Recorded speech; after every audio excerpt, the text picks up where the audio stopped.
मागच्या व्हिडिओमध्ये आपण मुंबईहून पंचतरणी पर्यंतचा प्रवास बघितला।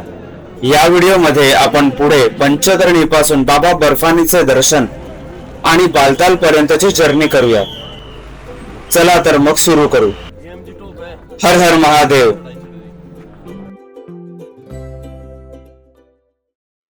दुसऱ्या दिवशी सकाळी 4 वाजता उठून फ्रेश होऊन बॅग पॅक केली आणि निघायची तयारी केली। बेस कॅम्प असल्यामुळे इथे सगळीकडे फक्त टेंट्सच दिसत होते।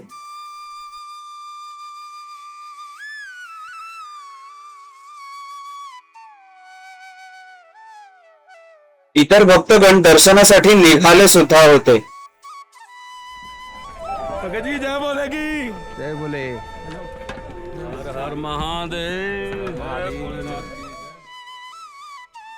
पंचतरणीला काही शॉप्स अवेलेबल आहेत, जिथे आपण स्वेटर, काठी आणि खायला प्यायला सुद्धा विकत घेऊ शकतो।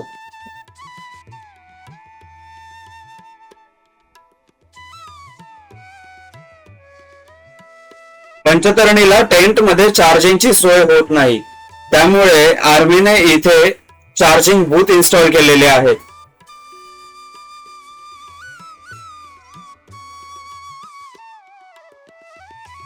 साधारण 6 वाजता आम्ही टेंट मधून निघालो आणि भंडाऱ्यामध्ये चहा पिऊन ट्रेकला सुरुवात केली।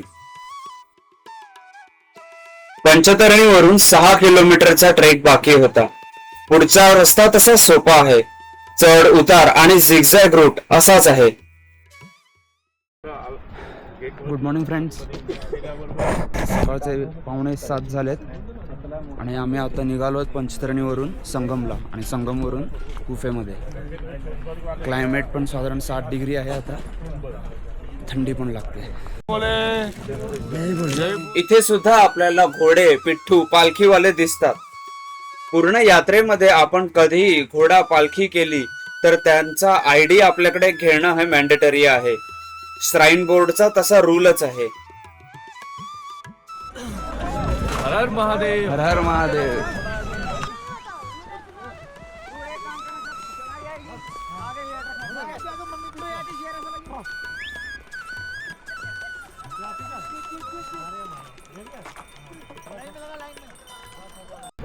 साधारण 2 किलोमीटरचा ट्रेक झालाय आणि आता एक पॉज घेतलाय। क्लायमेट इथे खूप छान आहे, म्हणजे 8 डिग्री सेल्सिअस टेम्परेचर आहे, त्यामुळे थंडी पण वाजते आणि नाक पण जाम झालंय।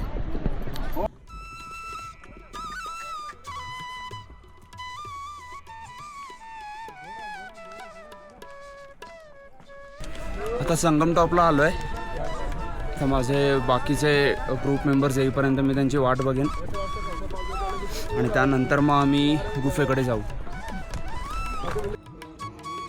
आता यात्रा ही शेवटच्या टप्प्यात आली होती आणि अमरनाथची गुफा सुद्धा दिसायला लागली। गुफेपासून साधारण 1 किलोमीटर आधीच घोडे थांबवले जातात आणि पुढचा प्रवास हा सगळ्यांना पायीच करायचा असतो।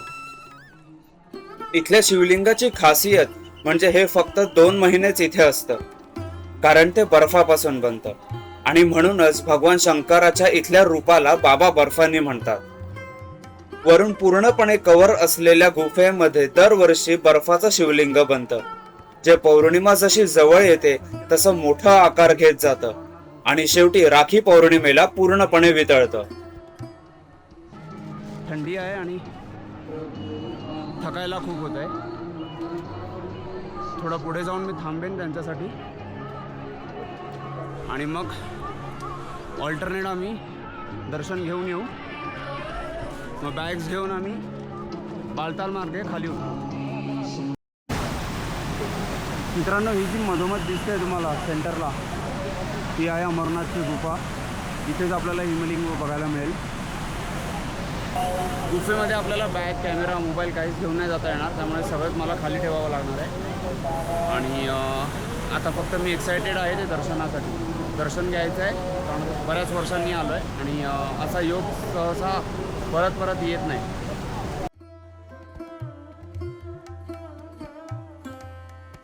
गुफेमध्ये कोणतीच गोष्ट घेऊन जायला अलाव करत नाहीत, म्हणून सगळ्याच गोष्टी बाहेर ठेवल्या आणि बाबा बर्फानीचं दर्शन घेतलं. गुफेजवळ साधारण 3 ते 4 क्लॉक रूम आहेत, जिथे आपण आपलं लगेज ठेवून दर्शन घ्यायला जाऊ शकतो. इथल्या रूटवर सुद्धा काही भंडारे आहेत, जिथे आपण खाणं पिणं करून थोडाफार आराम करू शकतो. बरेच जण हे इथल्या पशुपतीनाथच्या भंडाऱ्यामध्ये राहतात आणि सकाळी गुफेच्या बाजूने वाहणाऱ्या अमरावती नदीमध्ये आंघोळ करून बाबा बर्फानीचं दर्शन घेतात. आमचं दर्शन आता झालंय आणि आम्ही आता बालताल मार्गे उतरायला सुरुवात केली आहे. 6.5-7 तास लागतील असा अंदाज आहे आणि 14 किलोमीटरचा रस्ता आहे. आता सुरुवात केली आम्ही आणि पावसाने पण सुरुवात केली आहे, त्यामुळे रेनकोट घातला आहे जेणेकरून बॅग आणि मी भिजू नये.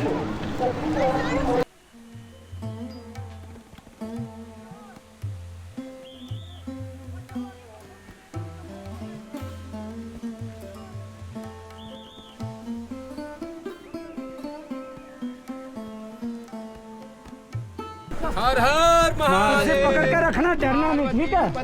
हर हर महादेव. या संपूर्ण यात्रेमध्ये आपल्याला कुठेही जेवणाची सोय करावी लागत नाही, कारण सगळीकडे आपल्याला भंडारे मिळतात. जम्मू तवी ते पहलगाम किंवा बालताल पर्यंत आपल्याला प्रायव्हेट बस अरेंज करावी लागते आणि राहण्यासाठी बेस कॅम्पला टेंट हे प्री बुकच करावे, जेणेकरून ऐन वेळी काही प्रॉब्लेम होणार नाही.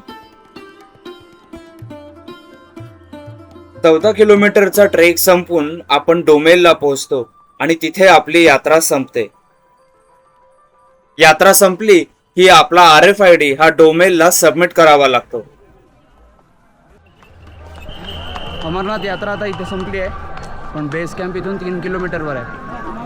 तर 3 किलोमीटर आता मला परत चालायचं आहे, त्यानंतर आराम करणार.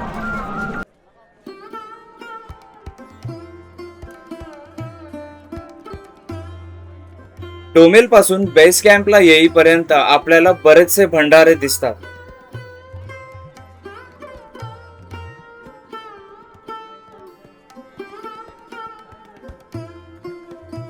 अमरनाथची यात्रा ही फक्त एक स्पिरिच्युअल एक्सपिरियन्स नसून देवावरची श्रद्धा, निसर्ग आणि यांच्यासोबत येणारे मानसिक आणि शारीरिक आव्हानं या सगळ्यांचे एक मिश्रण आहे.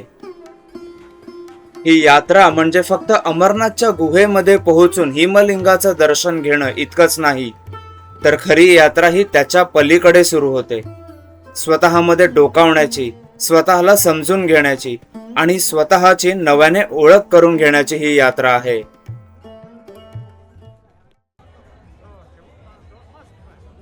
शेवटी थोडा आराम केल्यानंतर आम्ही टेंटमधून निघालो आणि बाहेर पडलो ते भंडाऱ्यांमध्ये फिरायला.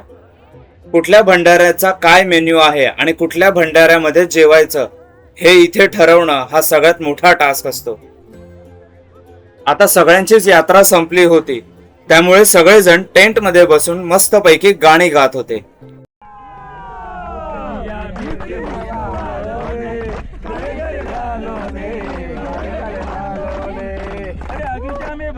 बगीचे में बंदर, बगीचे में बंदर, तू कितनी सुंदर, तू तो मेरे दिल के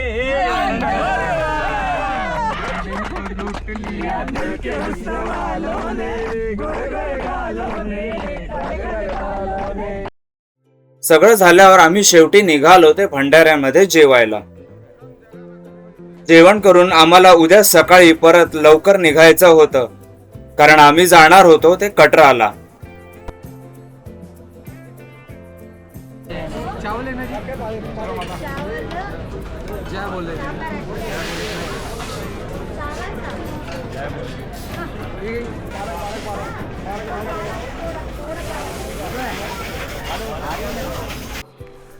दुसऱ्या दिवशी सकाळी आम्ही निघालो तेव्हा पावसाने जोर धरला होता, त्यामुळे सोबतचा पॉन्चो घातला आणि निघालो ते बस पकडायला.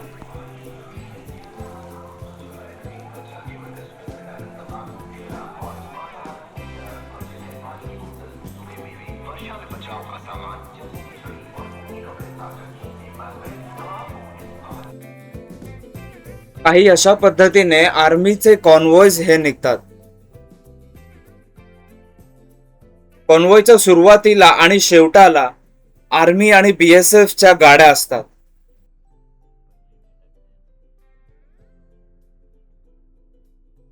आपली संपूर्ण यात्रा सुखकर आणि आरामदायी करण्यासाठी Indian army, CRPF, BSF, PRO चे जवान, जम्मू काश्मीर पोलीस फोर्स आणि त्यांची रेस्क्यू टीम ही खूप मेहनत घेत असते. या सगळ्यांना एक सॅल्यूट हा बनतोच. जय हिंद.